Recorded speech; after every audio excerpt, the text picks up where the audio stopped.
Actualité chargée, je le disais à Guillaume, puisqu'en cette fin de saison, tous les matchs ou presque deviennent décisifs pour les clubs nordistes. On va commencer par le football avec Lille et Lens, aux trajectoires communes en cette fin de saison. Ouais, tout à fait, il y a une grosse similitude entre le Racing Club de Lens et le LOSC en cette fin de saison, puisqu'ils auraient pu en effet faire la fête ce week-end. Ils vont devoir patienter et surtout ils vont devoir pas se louper à l'occasion de la dernière journée.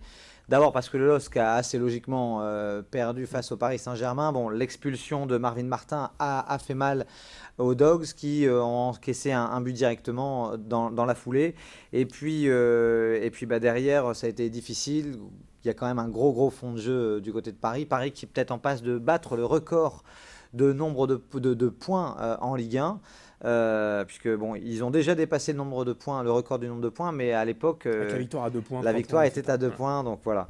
Donc il faudrait aller rattraper. C'est Nantes qui a le plus grand nombre de victoires sur une saison complète. Concrètement, là, Lille est obligé d'aller gagner à Lorient. Parce que Saint-Etienne, qui vient de battre Nantes 3-1, va jouer à l'occasion de la dernière journée Ajaccio, qui est relégué en Dernier Ligue 2, démobilisé. qui n'a plus rien à attendre de cette saison. Donc on se doute forcément que Saint-Etienne risque de l'emporter. Les Stéphanois qui sont dans une dynamique exceptionnelle. Donc je pense que si le LOSC ne l'emporte pas à Lorient, cette troisième place est terminée. Alors René Girard, l'entraîneur lillois, a un peu ironisé, a même dit si on finit pas troisième, on finira quatrième. Et puis peut-être ce serait plus simple de terminer quatrième. Je pense que il n'a pas totalement tort, notamment par rapport à l'échéance européenne. C'est plus simple d'aller directement en UEFA que de devoir passer par plusieurs tours préliminaires pour la Champions League. Ça semble un comble, mais c'est la réalité financière aujourd'hui. C'est la réalité, ouais. Financièrement, c'est une troisième place un peu empoisonnée. Je pense malgré tout que les Lillois vont jouer le coup à fond en terre bretonne, mais c'est pas fait. C'est pas fait non plus pour le Racing Club de Lens. Qui avait fait peut-être le plus dur. On croyait que le Racing avait fait le plus dur en allant gagner à Istres 6-1. Mais malheureusement, la défaite face à Brest à domicile ce week-end, 1-0, fait que Nancy est toujours en embuscade. Nancy qui l'a emporté face à Angers 3-1. Nancy se déplacera donc à Auxerre pour tenter d'aller chercher un ticket en Ligue 1. Ticket que les Lensois devront décrocher définitivement en battant Bastia. Bastia qui là aussi est dernier de Ligue 2, mais Bastia qui ne fera pas de cadeau au sang et or selon les mots d'Antoine Cambouré. Et puis, un petit mot quand même, vous l'avez certainement vu Guillaume, René Girard est élu meilleur entraîneur de Ligue 1 hier soir sur les trophées UNFP. Absolument, et c'est tout à fait mérité parce que René Girard, avec un effectif qu'on estimait un peu court pour cette saison, on les pensait en première partie de tableau, certes, mais pas sur le podium de Ligue 1, donc je pense que c'est en cela que René Girard a été récompensé, d'autant qu'il a réussi à faire ce coup de force dès sa première saison. Donc la mayonnaise a visiblement pris avec ses joueurs, le discours est passé, et avec un effectif qui n'est pas exceptionnel, René Girard a réussi à faire une très très belle saison, une saison honorable, avec surtout un système de défensif très efficace. Voilà, une récompense qu'il fallait saluer. Pour terminer avec le foot, Valenciennes qui termine malheureusement comme ils ont commencé. Alors Valenciennes qui termine par une défaite à domicile face à Monaco de 1. Il faut dire quand même que les Valenciennois ont tout tenté pour essayer de finir à peu près brillamment, comme une grosse envie des Valenciennois de faire un dernier coup j'ai pas le terme, mais voilà, un baroud d'honneur, Ouais, un pour bien baroud finir d'honneur quand même. pour essayer de bien finir. Donc il y avait de l'envie du côté du jeu valenciennois. Malheureusement face à Monaco, ça n'a pas suffi, une défaite 2-1. Et un match qui donne malgré tout des regrets, parce que sur le fond de jeu, Valenciennes, c'est une équipe qui méritait quand même de se maintenir. Il y a eu certains matchs, certaines victoires qui l'ont prouvé. Ils ont trop gaspillé de points en cours de route, mais Valenciennes, sur le jeu pratiqué ce week-end, en tout cas face à Monaco, aurait mérité de se maintenir.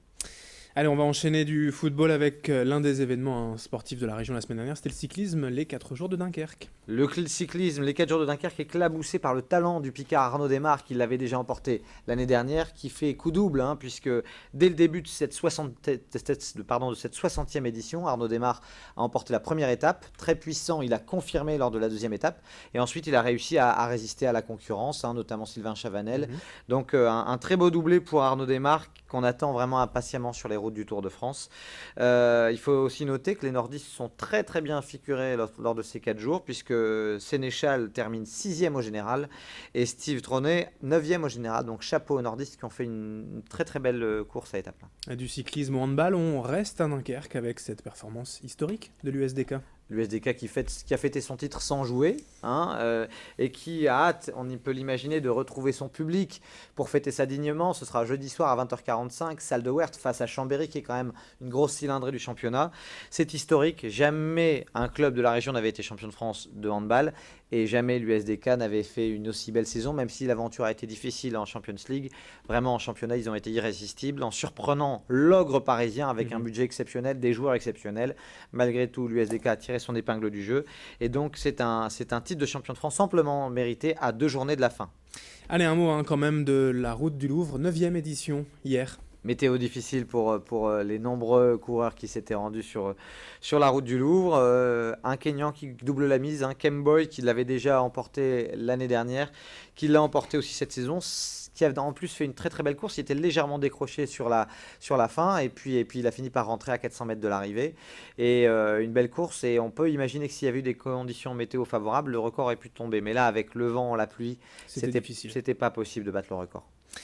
On enchaîne avec le SBVA qui, encore une fois, a perdu en finale et contre Bourges. Ouais, c'est dur pour le SBVA parce qu'on espérait qu'un titre récompense une saison aussi exceptionnelle qui a été réalisée par les Villeneuvoises. Une défaite face à Bourges à Paris, 48-57.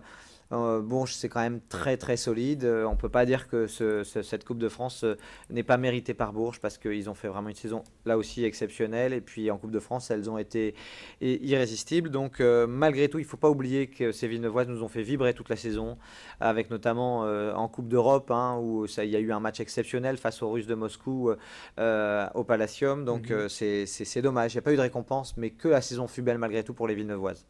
On espère qu'elle sera identique, bien sûr, la saison prochaine. Un mot aussi pour la remontée en première division, en Liga, du TLM Tourcoing. Et ouais, le TLM, 4e de la saison régulière, le TLM qui était en finale face à Nice, à la Halle Carpentier à Paris, qui a très très bien débuté sa finale avec 2-7-0, et puis ils se sont un peu fait peur. Les Niçois sont revenus de 7-1, 2-7 partout, et finalement, le Tourcoing a fini par remporter cette dernière manche, 15-13 je crois dans le 5e set.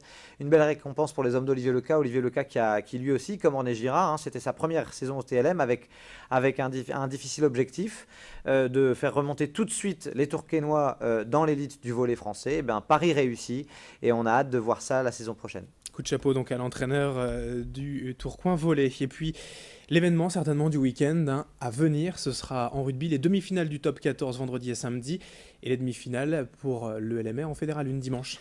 Le LMR qui est passé, qui menait de 5 points face à Mâcon suite au match aller, 20-15. Et puis le LMR qui a réussi à aller gagner aussi là-bas à Mâcon. Mâcon qui avait tout fait pour rattraper son retard. Mais gros match des Lillois, victoire 16-12. Et voilà, ça y est, on y est pour la 3e année consécutive. Les Lillois sont en demi-finale de Fédéral 1. On rappelle que les 2 finalistes passe en Pro D2, donc il faut l'emporter. Ce sera au meilleur des 2 matchs face à Montauban. Le match aller, c'est ce week-end au Stadium Lille Métropole, dimanche, et puis le match retour, ce sera à Montauban. Ça va être difficile pour Lille, parce que Montauban, ça a été un épouvantail vraiment dans sa poule. Ils ont gagné quasiment tous leurs matchs. Ils ont été très très solides en phase de poule, et très solides aussi en phase finale. C'est un petit peu le favori. Oui. Mais les Lillois, ça leur va bien quand même d'être pour une fois outsider. Et il y a quand même eu une vraie montée en régime de la part du LMR toute la saison. Et on pense qu'il y a quand même une vraie chance de succès. Mais la balle est dans le camp quand même de Montauban. En tout cas, c'est le favori. Et il ne faudra pas se louper, en tout cas sur le match aller, essayer de prendre des points d'avance en vue du match retour. Alors le match aller, c'est donc dimanche à 15h au Stadium Métropole, mais avant cela, il y aura 2 très gros matchs au Stade Pierre-Mauroy. Ouais, les amateurs de rugby de la région auront le plaisir de voir évoluer ce qui se fait de meilleur en France au niveau du rugby. Les en Europe même, allons-y. Ouais, tout à fait, les demi-finales du top 14 avec Toulon Racing d'abord, et puis ensuite ce sera Montpellier-Castres.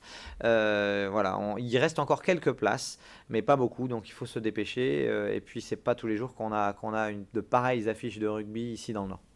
Allez, quelques secondes encore Guillaume pour saluer les filles du Luc, championnes de France en water-polo. Elles ont été invaincues toute la saison et elles ont fait une saison parfaite. Elles méritaient ce titre, donc on risque de les voir encore longtemps au plus haut niveau du water-polo féminin français. Et donc forcément, ce titre de champion de France, ça veut dire que les Lucistes seront à nouveau en Coupe d'Europe la saison prochaine. Et c'est vraiment amplement mérité. Il y a un très très bon groupe, un entraîneur qui a bien pris ses marques, l'entraîneur grec ici à Lille. Et donc c'est parti pour longtemps cette équipe. Et c'est tout ce qu'on souhaite, on suivra cela bien sûr de près comme d'habitude. On va quand même dire petit peut-être un petit mot des Lissoises en tennis de table qui jouent leur finale de Coupe d'Europe ce samedi soir face à un club autrichien, le club de Stroke. La marche est haute parce qu'il y a quelques-unes des meilleures joueuses au monde dans cette équipe autrichienne, mais le rêve est possible. Eh bien, on suivra cela aussi bien sûr de près avec le match retour qui sera diffusé sur notre antenne. Merci Guillaume et bonne semaine. À bientôt. Bonne journée à toutes et à tous sur Grand Lille TV et l'information continue dans un instant.